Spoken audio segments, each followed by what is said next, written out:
이사야 49장 8절부터 11절을 가지고 여행할 큰 길이라는 제목으로 말씀을 드립니다. 코로나 확진자와 사망자 수가 줄어들고 있어서 다행입니다. 내일부터는 교회당에서 음식을 먹을 수도 있습니다. 또 코로나가 감염병 2급이 됩니다. 그런데 우리 교회는 주일에 출석하시는 분들이 전부가 다 60세 이상이라서 당분간은 이전처럼 주일 식사는 하지 않으려고 합니다. 국내외 전문가들은 올 가을에 코로나 재유행이 있다고 합니다. 영업시간과 인원 제한이 없어졌습니다. 이제 갇힌 생활은 하지 않아도 되는데요. 그래서 결혼식장이 붐비고 있습니다. 그러나 최근 코로나 사망자가 다른 변이 때보다 이전보다 더 많았습니다. 지난 3월달 한 달 동안 사망자가 그 전에 2년간 사망자보다 많았다고 하죠. 오미크론은 좀 약하다고 쉽게 생각을 했는데 오미크론 때에 가장 많은 사망자가 나왔습니다. 이전에 모든 코로나 때를 다 합친 것보다 더 사망자 수가 많았습니다.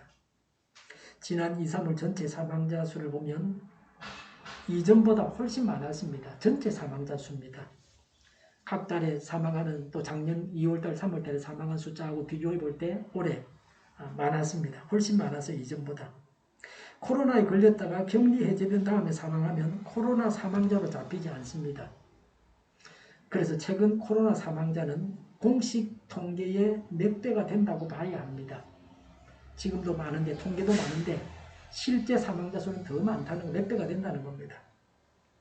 개인적으로 감염되지 않게 조심해야 됩니다. 94%가 60세 이상이다. 이렇게 보도들을 보게 되죠. 사망자 수가 수백 명이니까 젊은 사람 숫자도 적지는 않아요. 다 조심해야 됩니다.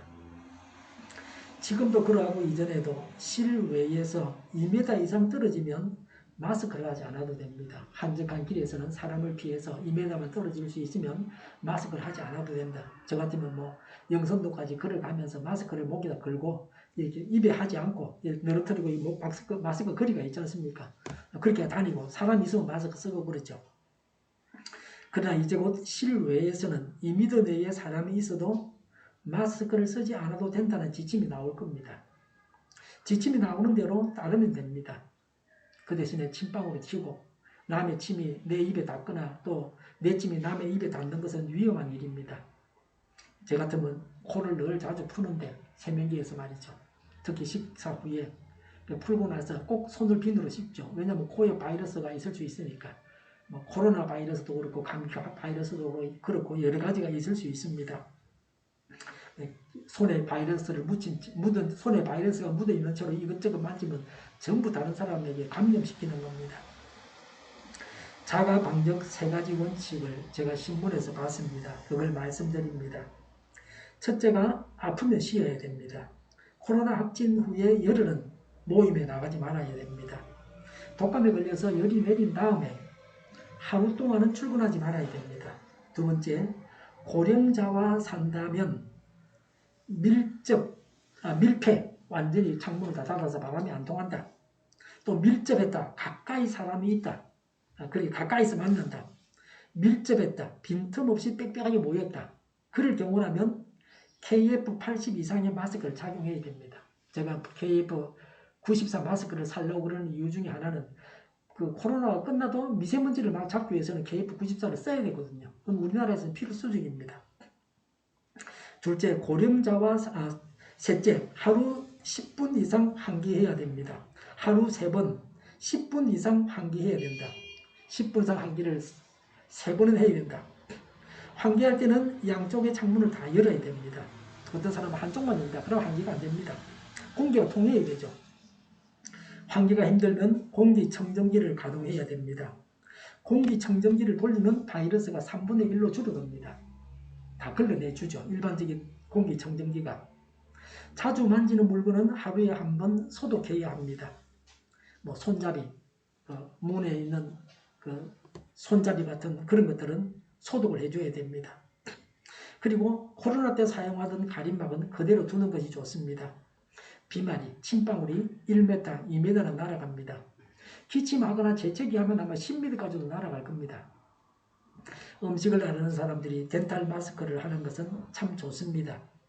음식을 나르면서 말을 하는 경우도 있는데 가까이에서 음식을 앞에 두고 말이죠.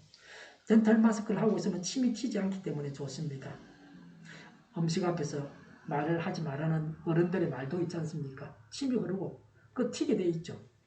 제가 목양실에서 일하다가 화장실에 갈 때는 화장실에 거의 사람이 없습니다. 물론 복도에도 사람이 거의 없고요. 그래도 마스크는 꼭 제대로 착용합니다. 화장실은 밀폐된 좁은 공간입니다. 여러 사람이 공동으로 사용하기 때문에 마스크를 착용해야 됩니다. 예배 시간이 아닌 때에 예배당 환기를 시키거나 화분에 물을 주로 들어올 때에도 꼭 마스크를 착용합니다. 목양실에 제가 거의 혼자 사용하기 때문에 마스크를 하지 않습니다. 그 대신에 다른 사람이 방문하면 마스크를 씁니다. 태국에서 연구한 결과에 의하면 이것도 신문에 난 겁니다. 공중 화장실에서 마스크를 착용하지 않으면 코로나19에 감염될 가능성이 더 커진다는 연구 결과가 나왔습니다.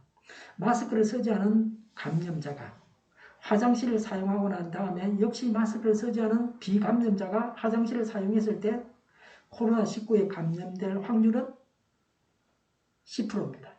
10사람 중에 1명이 걸린다는 거예요. 마스크를 안 쓴 코로나19 감염자가 공중 화장실에서 기침이나 재채기를 한 다음에 역시 마스크를 착용하지 않고 이 화장실을 사용하면 감염 위험이 몇 프로일 것 같아요? 몇 프로 걸릴 것 같아요? 100%입니다. 마스크 쓰지 않은 감염자가 재채기하고 기침했는데 바로 따라 들어가서 마스크 안 쓰고 사용하면 바로 걸린다는 거예요. 코로나19 환자나 비감염자 모두 마스크를 쓰고 있던 경우에는 감염 비율이 얼마나 될 것 같아요? 감염된 사람도 마스크를 쓰고 감염 안 된 사람도 마스크를 쓰고 공중 화장실을 사용했다 그러면 감염 확률이 얼마나 될 것 같아요? 안 걸려요. 안 걸리죠. 예, 그렇습니다. 0.01%입니다. 10,000명 중에 1명이 걸린다는 거예요. 코로나19 감염자가 화장실을 사용하고 난 다음에 10분이 지나면 감염 위험이 줄어듭니다. 그러나 확실한 도책은 마스크 착용입니다. 마스크만 착용하면 안전합니다. 탐마 니폰 덴페군 마히돈테 교수는 코로나19 바이러스는 초미세먼지보다 입자가 작은 침방울과 에어로졸을 통해서 감염될 수 있다고 했습니다. 본래는 N95 마스크인데 우리나라 말로 하면 KF94하고 똑같습니다. KF94 마스크가 가장 효과적인 보호책이라고 했습니다. 물론 KF99도 있는데 그런 경우에는 숨쉬기가 굉장히 힘들 수도 있어요. 저도 요새는 오미크론 때문에 KF94를 쓰고 있는데 한 번씩 덴탈을 써보면 굉장히 숨쉬기가 편해요. 99는 진짜 숨쉬기가 힘들 것 같습니다. 마스크가 콧잔등과 가장자리에 틈새가 생기고 재질 자체도 미세 입자를 걸러낼 필터 기능이 부족하면 에어로졸 흡입에 의한 감염을 막지를 못한다. 덴탈 마스크 같은 것은 안 된다는 거예요. KF94 마스크를 제대로만 착용했다면 감염 가능성은 대거 줄어든다고 했습니다. 메시아가 선민의 구원과 기업을 보증하는 새 언약의 중보자로 보냄을 받을 것을 말합니다. 8절부터 13절은 하나님께서 여호와의 종을 통하여 그의 백성을 구속하여 모으실 것을 예언하고 있습니다. 8절에 주님께서 그의 백성에게 말씀하신다 라고 했습니다. 하나님께서 자기 백성에게 말씀하십니다. 오늘 우리에게 하나님께서 말씀하십니다. 8절에 너희를 구원해야 할 때가 되면 그랬습니다. 하나님의 때가 되어야 됩니다. 하나님의 시간표를 볼 수 있어야 됩니다. 은혜의 때는 구원의 날입니다. 하나님께서 지정하신 특별한 시기를 가리킵니다. 그리스도께서 오심으로 만민에게 구원이 주어지는 구원의 때입니다. 하나님께서 우리 기도에 응답하시는 것도 하나님의 때에 하십니다. 하나님께서 응답하시는 때까지 기다릴 줄 알아야 합니다. 사람이 한다고 되는 것이 아닙니다. 하나님의 때를 볼 줄 알아야 합니다. 8절에 살려달라고 부르짖는 날에는 그랬습니다. 하나님께 기도하고 구해야 합니다. 의인만 기도하는 것은 아닙니다. 죄를 지어서 징계를 당하는 자가 그 징계의 고통으로 인해서 간구할 때에 하나님께서 그 기도를 들으십니다. 우리 성도는 하나님께 간구할 특권을 가지고 있습니다. 기도해야 할 제목이 있어야 합니다. 기도할 제목이 있고 항상 기도해야 합니다. 그게 살아있는 신앙입니다. 아무것도 구할 것이 없다고 하는 것은 불신의 결과입니다. 8절에 내가 너희에게 은혜를 베풀겠고라고 했습니다. 하나님은 은혜를 베푸십니다. 우리가 하나님의 은혜로 인해서 살고 있습니다. 하나님께서 우리에게 베푸시는 은혜가 구체적으로 무엇입니까? 8절에 내가 그 간구를 듣고 너희를 돕겠다고 했습니다. 하나님은 우리가 하는 간구를 들으시고 우리를 도우십니다. 하나님께서 주실 것을 믿고 구체적으로 간구해야 합니다. 8절에 내가 너희를 지키고 보호하겠으며 라고 했습니다. 그리스도의 사역이 하나님의 도우심과 교통 속에서 진행될 것임을 암시해주고 있습니다. 그리스도의 사역은 하나님의 도우심과 교통이 없다면 도저히 감당할 수 없는 힘든 것이었습니다. 우리도 하나님의 보호 가운데 살고 있습니다. 우리를 위협하는 것들이 있습니다. 이런 가운데 건강을 유지하며 사는 것이 하나님의 은혜입니다. 8절에 너를 지켜서 뭇 백성과 언약을 맺겠다고 했습니다. 그리스도께서 언약의 중보자로 세움을 입게 된다는 것입니다. 즉 그리스도께서 구원의 시금석이 되신다는 겁니다. 이것은 하나님께서 창세 전부터 미리 정하셨으며 알려주셨습니다.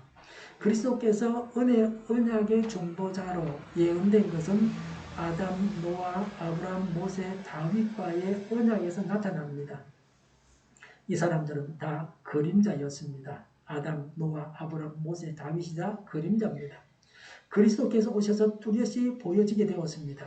이스라엘 백성들을 통해서 구원이 이방인에게 전해졌습니다. 유대인들이 예수님을 십자가에 못 박았습니다. 그러나 베드로나 바울 같은 사도들도 유대인들입니다. 극히 소수였지만 유대인들이 복음을 이방인에게 전해 주었습니다. 그래서 유대인들은 복의 근원입니다. 유대인들로 인해서 천하 만민이 구원받는 복을 받게 되었습니다. 오늘날도 제자 잡는 자들을 통해서 불신 세상 사람들이 구원을 받습니다. 전도자를 통해서 하나님과 언약을 맺는 것입니다. 8절에 너희가 살던 땅이 황무해졌지만은 내가 너희를 다시 너희 땅에 정착시키겠다고 하셨습니다. 바벨론으로 포로로 끌려가고 가나안 땅은 사람이 살지 않아서 황폐해졌습니다. 그 땅을 다시 주셔서 살게 하겠다는 말씀입니다. 바벨론 포로에서 귀환하여 가나안 땅으로 들어와서 살게 된다는 겁니다. 그래서 황무지와 같은 땅을 젖과 꿀이 흐르는 땅으로 만들게 됩니다. 영적으로 말하면 황폐한 땅은 죄가 가득한 부패한 이 세상을 상징적으로 표현한 겁니다. 성도들이 복음을 통해서 죄악이 가득한 이 세상을 그리스도를 왕으로 모시는 메시아 왕국으로 건설하게 될 것을 예언한 것입니다. 하나님의 구원에 대해서 말씀하십니다. 죄로부터의 자유, 천국의 회복을 기록하고 있습니다. 49장 9절에 감옥에 갇혀 있는 죄수들에게는 나가거라 너희는 자유인이 되었다고 말하겠고 라고 했습니다. 감옥에 갇혀 있는 죄수는 자유인이 되기를 손꼽아 기다립니다. 옥에 갇힌 자들은 풀려나기만을 기다리고 있습니다. 감옥에서 탈옥하는 사람을 보면 자유를 얻겠다고 하는 짐령을 보여줍니다. 그래서 보통 사람들이 상상하지 못하는 일을 합니다. 감옥의 콘크리트 벽을 매일 조금씩 남몰래 뚫습니다. 새 파이프를 절단합니다. 작은 구멍을 통해서 탈출하고 하수구를 통과해서 기적적으로 탈출합니다. 오랫동안 치밀하게 계획을 세우고 꾸준히 노력해서 결정적인 순간에 탈출합니다. 그런데 오랫동안 재수 생활을 한 사람이 세상에 나와서도 잘 적응이 되질 않습니다. 그래서 오히려 감옥에 돌아가려고 하는 사람도 있습니다. 세상에서 벌어먹고 살지를 못합니다. 전과자이기 때문에 일자리를 얻을 수가 없습니다. 그러니 다시 감옥이라도 들어가면 먹고 자는 기본적인 문제는 해결이 되니까 다시 죄를 지어서 감옥에 들어가는 사람도 있습니다. 이사야 49장 9절에 어둠 속에 갇혀있는 사람들에게는 밝은 빛으로 나오느라 하고 말하겠다고 했습니다. 어둠 속에 갇혀있는 자는 감옥에 갇힌 자를 말합니다. 예전에 감옥은 어둡고 지하실과 같았습니다. 어둠 속에 있는 사람들은 밝은 세상을 알지 못합니다. 어둠 속에 갇혀 있어서 그렇습니다. 어둠 속에서는 지식을 얻을 수 없습니다. 어둠이 지식을 얻지 못하게 합니다. 영적으로 갇혀 있는 사람이 있습니다. 영적으로 어둠에 쌓여 있는 사람입니다. 신음하면서 고통을 당하면서 구속당하고 제약 가운데 살아가고 있습니다. 복음을 믿어서 이런 부자유에서부터 자유해야 합니다. 구속의 감옥에서 나와서 자유해야 합니다. 어둠에서 나와서 밝은 곳에서 살아야 합니다. 이것이 구원입니다. 하나님은 굶주린 자에게 먹을 것을 주십니다. 이사야 49장 9절에 그들이 어디로 가는지 먹거리를 얻게 할 것이며 라고 했습니다. 먹을 것이 없다고 하는 것은 하나님께서 내리시는 재앙입니다. 사람이 오랫동안 고통을 당하면서 가장 비참하게 죽는 사람이 바로 굶어 죽는 사람입니다. 먹을 것이 없어서 죽어가는 사람들에게 먹을 것을 주시겠다고 하십니다. 광야에서 먹을 것 때문에 아우성치는 이스라엘 백성들에게 하나님은 먹을 것을 주셨습니다. 먹을 것을 주시는 것이 구원입니다. 먹지 못하면 죽습니다. 배부른 사람에게는 이 말이 중요하지 않습니다. 우리는 지금 대다수의 사람들이 풍족한 가운데 살아가고 있습니다. 먹을 것이 없어서 굶주린다고 하는 것은 극히 소수의 사람들에게 있는 일입니다. 그래서 지금 세대는 배고픔을 모릅니다. 먹으면 되지, 라면이나 끓여 먹으면 되지 합니다. 먹을 것이 없는 세상에 라면이 어디 있습니까? 제가 어릴 때 라면 먹은 기억이 중학교 2학년 때인가 서울에 사는 분이 갖고 제가 그때 처음 먹어봤어요. 그전에는 그런 거 없었어요. 풀죽을 쏘아서 예전에는 먹었습니다. 우리 어른들한테 들은 이야기는 그렇습니다. 소나무 껍질도 벗겨 먹었다. 저는 옥수수 죽을 먹었습니다. 미국에서 원조물자로 주는 옥수수 그 죽을 먹고 어릴 때 그랬습니다. 지금도 기억이 납니다. 옥수수에 방부제가 얼마나 들어있나 하는 것은 그 당시로서는 아무 문제가 되지 않았습니다. 굶어 죽을 판에 뭐 방부제가 들어가도 먹어야 되죠. 배고픈 사람에게 먹을 것을 주는 분이 구세주이십니다. 하나님은 구원자로서 먹을 것을 주셨습니다. 영적으로 말씀이 없어서 굶주리는 자들에게 먹을 것을 줘야 합니다. 정말로 가장 비참한 사람은 영의 양식인 하나님 말씀이 없는 사람입니다. 사람은 하나님 말씀이 있어야 합니다. 성도에게는 하나님 말씀이 풍성해야 합니다. 행복한 사람은 누굽니까? 하나님의 말씀의 꼴을 풍성하게 섭취하는 사람입니다. 세상이 건드릴 수 없는 사람입니다. 어떻게 먹을 것을 얻게 하신다는 것입니까? 이사야 49장 9절에 메말랐던 모든 산은 그들이 먹거리를 얻는 초장이 되게 하겠다 그랬습니다. 메말랐던 모든 산은 광야의 벌거숭이 산입니다. 메마른 산입니다. 험한 세상을 상징합니다. 초장은 푸른 불밭입니다. 지금은 이스라엘에 가면요, 거의 대부분의 산에 올리브 나무를 심어놓고 있어요. 올리브 열매가 풍성하고 우리나라 매실이나 그 올리브나 모양이나 효과가 비슷해요. 매실도 굉장히 건강에 좋은 거지 않습니까? 올리브도 그렇습니다. 하나님의 풍성한 공급을 상징하고 있습니다. 메마른 자가 풍성한 자가 되게 하십니다. 각박한 삶을 살던 자가 예수님의 모습을 본받아가면서 그리스도의 풍성한 인격을 본받게 됩니다. 새들이 와서 깃든다고 했습니다. 온갖 종류의 사람들을 다 품어줍니다. 풍성한 삶을 살기 때문에 부드럽게 남을 대할 수 있습니다. 사는 것이 어려운 사람은 남을 대할 때도 까다로울 수 있습니다. 풍성한 삶이 무엇입니까? 항상 모든 일에 감사합니다. 어떤 경우에도 기뻐합니다. 언제나 하나님을 찬양합니다. 그래서 세상 사람들은 성도를 이해하지 못하기도 합니다.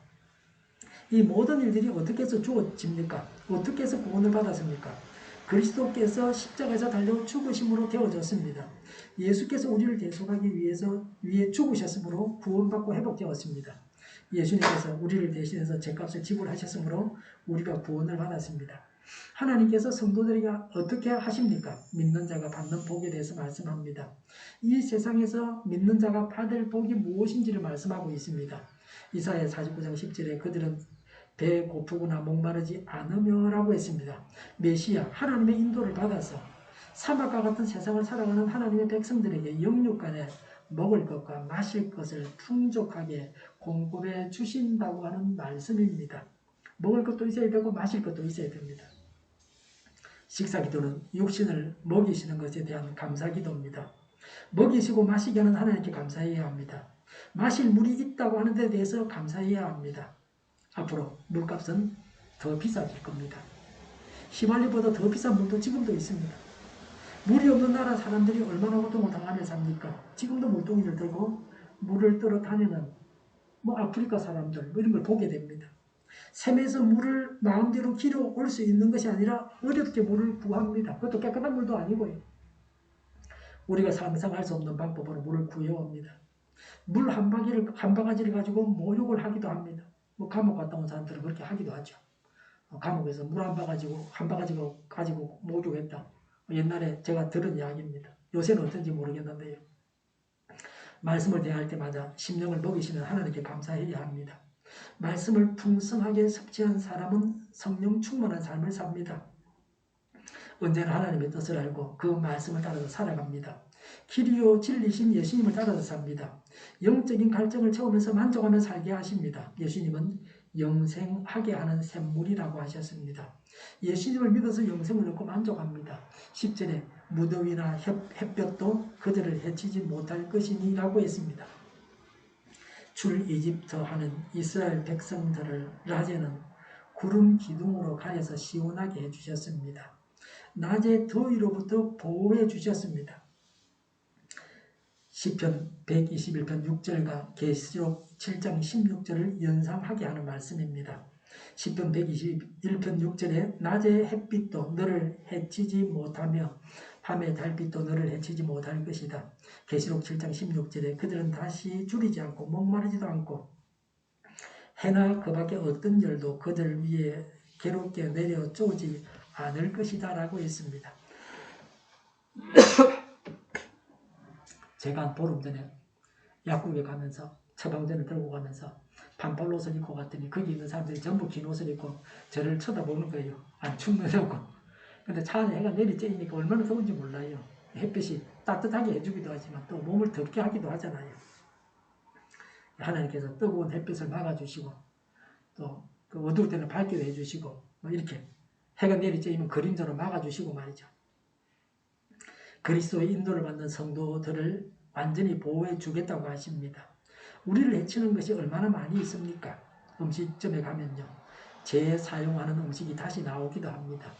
설거지를 더럽게 한다는 뭐 그런 식당에서 설거지를 더럽게 한다는 뭐 그런 말들도 들은 적이 있습니다.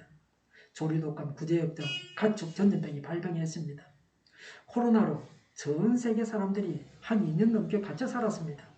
지금도 중국 상하이에서는 지독한 봉쇄로 큰 고통을 당하고 있습니다. 48일째라 그러는가요? 48일째? 어제 제가 뉴스에 보니까, 신문에 보니까요. 한국에 사는 교포들이 허가를 받아가지고 먹을 것을 나눠주고 서로 그런다 그래요. 기부하는 사람도 있고, 기부하는 기업도 있고, 그러지 않으면 굶어 죽을 판이다. 저도 중국에 있는 분들하고 가끔 위챗으로 대화를 나누는데 그게 사실이에요. 우리나라가 그래도 행복한 거예요. 사망자가 많다 그래도. 그렇게 좋아 붙인다. 아무도 나가지를 못한다. 마트에 물건 팔지도 않고 사지도 못한다. 식료품이 썩어도 나가지 못하게 딱 봉쇄하는 거예요. 그게 이길지 질지는 두고 봐야 됩니다. 저러다가 정권이 망할지도 모릅니다. 미세먼지가 종종 나쁠 때가 있습니다. 어제 오후에 우리 동네가 한 4-5시간 동안 미세먼지가 최악이었습니다. 제가 주차장에 바깥쪽에 길 쪽에 대놨더만 미세먼지가 꽤나 많이 묻었어요. 초미세먼지가 아니고 미세먼지가 이렇게 최악이었습니다. 전국적으로나 인근 지역은 최악이 아니었습니다. 그래서 제가 그 구청장님이 만든 밴드에다 그렇게 적었습니다. 이 배들의 배 한테서 미세먼지 나오는 거 아니냐고 말이지. 그 큰 배들은 한 대가 미세먼지를 뿜으면 자동차 몇십만 대가 뿜는 것처럼 그렇게 미세먼지가 나오거든요. 그거 통제해야 됩니다. 미세먼지를 많이 뿜는 배는 못 들어오게 하든지 벌금을 많이 받든지 그래야 됩니다. 코로나19로 전 세계 사람들이 갇혀 살고 있고 중국 사람들이 공장을 열지를 못하니까 공기가 대체로 요새는 좋았어요.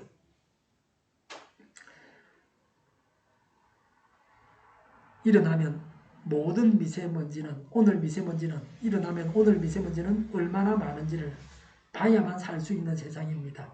환기를 하기 전에 미세먼지 상태부터 봐야 됩니다. 주일이 다가오면 금요일부터 미세먼지가 없을 때 환기를 미리 해둡니다. 주일에 미세먼지가 나쁠 때가 있거든요. 그럼 창문을 어떻게 열어요? 앞으로는 그 공기 살균기를 사면 이제 창문을 닫아놓고 겨울이나 여름에 닫아놓고도 그것만 틀면 돼요.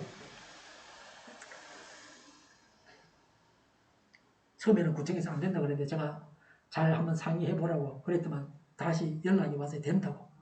그거 사라고 말이죠. 창문과 출입문을 열고 예배를 드리면 코로나 감염 위험으로부터 안전합니다.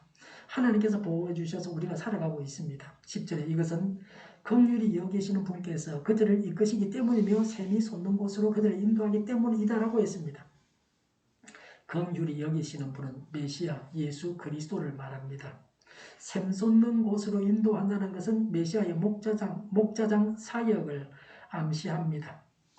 출이집트 때 하나님께서 땅에서 물이 솟아나게 하신 것처럼 성도들은 푸른 초장과 실망한 물가로 인도하십니다. 이러한 것은 하나님께서 우리에게 주시는 놀라운 복입니다.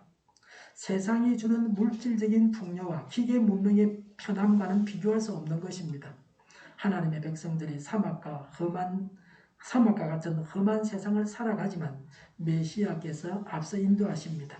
그래서 그들이 참 평강과 안식을 누릴 것임을 예언하고 있습니다. 하나님 안에서 안식합니다. 지상 천국을 이룹니다. 하나님께서 주시는 평안과 기쁨이 넘칩니다. 우리는 하나님의 인도를 따라가야 합니다. 우리는 아니고 목자 되시는 예수님을 따라가야 합니다. 최근 신문에 콜라나 사이다 같은 청량음료를 마시면 천식 발병할 확률이 몇 배는 높아진다 그럽니다. 천식 있는 물은 음료수 마시면 안 돼요. 탄산음료 마시면 안 됩니다.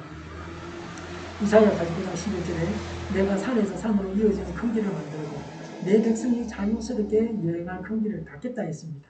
산과 큰 길은 대조를 이룹니다. 산은 메시아의 인도를 받는 성도들이 가는 길에 놓인 수많은 장애물을 상징적으로 표현한 겁니다. 큰 길은 하나님의 도우심으로 온갖 역경들이 극복될 것임을 비유적으로 표현한 것입니다. 메시아의 구원사역이 모든 장애물에도 불구하고 번창할 것임을 암시하는 것입니다. 요새는 요새는 좀 뜨지만 코로나 때문에 한동안 비행기가 뜨지 않고 여행도 못했잖아요. 앞으로는 이제 가능해지겠죠. 큰 길, 그러면 여행하는 큰 길입니다. 그것도 열리기를 바랍니다. 우리 앞에 나아가야 할 길이 없습니까? 도저히 길이 보이지 않습니까? 예수님께서 길을 만들어 주신다고 약속하십니다. 예수님은 길이십니다. 장애물이 있음에도 불구하고 나아갈 길을 만들어 주십니다. 우리의 앞길이 열려져야 합니다. 요새는 젊은 사람들이 나아갈 진로가 막혔습니다. 직장을 구하는 것이 얼마나 어려운지 모릅니다. 젊은 사람이 공공근로 하는 걸 보는데 한 달에 몇십만 원 받겠죠. 제가 탁구장에 가면 거기 이제 헬스장도 있고 그 관리하는 젊은 사람들, 부인들이 있는데 20, 30대 남자 청년들이 몇 사람 있어요. 그런 거 보면 좀 안타까워요. 하는 일도 없어 그냥 앉아 있어요. 책을 보는 것도 아니고 말이죠. 무슨 공무원 시험을 준비하거나 그런 의지도 없는 사람들 같아요. 그냥 멍청하게 있어요. 별로 하는 일도 없어요. 가장이 되어서 가정을 꾸릴 만한 직장이 아닙니다. 그래서 그런 사람들을 보면 안타깝습니다. 청년들이 반듯한 직장을 가지고 결혼해서 애 낳고 살 수 있는 경제력을 가져야 됩니다. 젊은 사람들이 사회에 진출하는 길이 열려지게 해주십사고 간구해야 합니다. 고속도로를 달리는 것처럼 우리의 앞길이 열려져야 합니다. 하나님은 성도가 부르짖어 기도하는 간구를 들으시고 하나님이 때에 구원하십니다. 구원자 예수님을 우리 마음속에 모시고 사는 것을 영광으로 알아야 합니다. 예수님을 우리를 도우시고 보호하시는 분이십니다. 예수님은 우리를 도우시고 보호하시는 분이십니다. 예수님으로 인해서 풍성한 삶을 살아야 합니다. 불신자들이 예수님을 영접하게 해야 합니다. 하나님께서 예수님의 죽으심을 통해서 우리를 구원하셨습니다. 성도는 구원받은 자로서 진리 안에서 자유를 누려야 합니다. 영육간에 풍성한 삶을 살아야 합니다. 차고 넘치는 삶을 살아야 합니다. 오늘 말씀이 우리에게 주는 교훈은 성도의 삶에는 장애물이 있습니다. 장애물이 있다고 해서 어려운 일을 만날 때 다른 사람들과 같이 조급해하거나 당황해하지 말아야 합니다. 그 장애물 뒤에는 반드시 하나님께서 도우시는 손길이 있습니다. 믿음은 이것을 아는 것입니다. 하나님은 우리가 당하는 어려움과 우리의 문제를 아시고 해결해 주십니다. 도우시는 하나님의 손길을 먼저 간구해야 합니다. 구청에서 처음에 전화가 와서 공기청정기는 사면 안 된다 그래요. 근데 내가 전화를 끊으면서 혹시 되면 저한테 연락 주세요 그랬거든요. 그때만 연락이 왔어요. 얼마 있다가 몇 시간 있다가 말이죠. 얼마나 다양합니까? 하나님의 은혜입니다. 장애를 제거해 주시고 구원하여 주시고 풍성한 삶, 차고 넘치는 삶을 살게 해 주십사고 간구하고 하나님의 보호하심으로 풍성한 삶을 살고 불신자들이 하나님께 돌아오고 구원받은 자로서 진리 안에서 예수님 안에서 자유를 누려야 되겠습니다. 기도하겠습니다. 장애를 제거해 주옵소서. 하나님께서 구원하여 주옵소서. 하나님의 보호하심으로 풍성한 삶을 살게 하옵소서. 불신자들이 하나님께로 돌아오게 하옵소서. 구원받은 자로서 진리 안에서 예수님 안에서 자유를 누리게 하여 주시옵소서. 풍성한 삶, 차고 넘치는 삶을 살게 하여 주시옵소서. 우크라이나의 전쟁과 살상이 그치고 전쟁 책임자가 신속하게 심판을 받게 하옵소서. 오늘은 내일이 더 낫게 하옵소서. 교회가 분열되지 않고 하나가 되게 하여 주시옵소서. 이적 단체들을 멸하여 주셔서 나라가 나아지 않게 하여 주시옵소서. 모든 언론이 제약을 다하게 하여 주시옵소서. 정의가 방울처럼 흘러가게 하여 주시옵소서. 하나님을 대적하는 법을 만들지 않게 하시며 있어야 할 법을 폐기하지 않게 하시며 있어서는 안 될 법을 만들지 않게 하여 주시옵소서. 코로나가 물러가고 전 세계적으로 백신을 신속하게 대량 생산해서 충분히 공급하고 먹는 백신, 피부에 붙이는 백신, 코에 뿌리는 백신이 나오고 모든 변이에 효력 있는 백신과 치료제가 나오고 모두가 백신의 혜택을 보고 지독한 변이가 나오지 않게 하여 주시옵소서. 치료제가 저렴해지고 충분히 공급되고 오미크론 유행을 잘 이겨내고 환자 복종을 막아주시옵소서. 의료기관들이 정상적으로 운영되게 하여 주시옵소서. 우리 동결교회가 만군원집하게 하여 주시옵소서. 예수 이름을 명하노니 모든 병만은 물러가고 몸의 모든 부분들이 온전하게 될지어다. 신의 기적을 베푸셔서 지금도 저희의 질병을 고쳐주시옵소서. 코로나를 신음하는 모든 자들을 고치시고 온전케 하여 주시옵소서. 저희와 교회와 이 나라의 민족을 불쌍히 여겨 주시옵소서. 잘못된 것을 제거해서 성결하게 하여 주시옵소서. 교회와 나라의 지도자복을 허락하여 주시옵소서. 대통령 당선자를 주장하셔서 바른 선택을 하고 하나님의 길로만 가게 하여 주시옵소서. 하나님께서 기뻐하시는 교회와 나라가 되게 하여 주시옵소서. 늘 맑은 공기를 마실 수 있게 하여 주시옵소서. 공부하는 학생들에게 지혜를 다하셔서 앞서가게 하시며 합격의 영광을 누리게 하여 주시옵소서. 주 예수 그리스도의 은혜와 하나님의 사랑과 성령의 사귐이 하나님의 보호하심으로 풍성한 삶을 살고 불신자들이 하나님께로 돌아오고 구원받은 자로서 진리 안에서 예수님 안에서 자유를 누리겠다고 다짐하는 모두와 함께 하기를 빕니다. 아멘.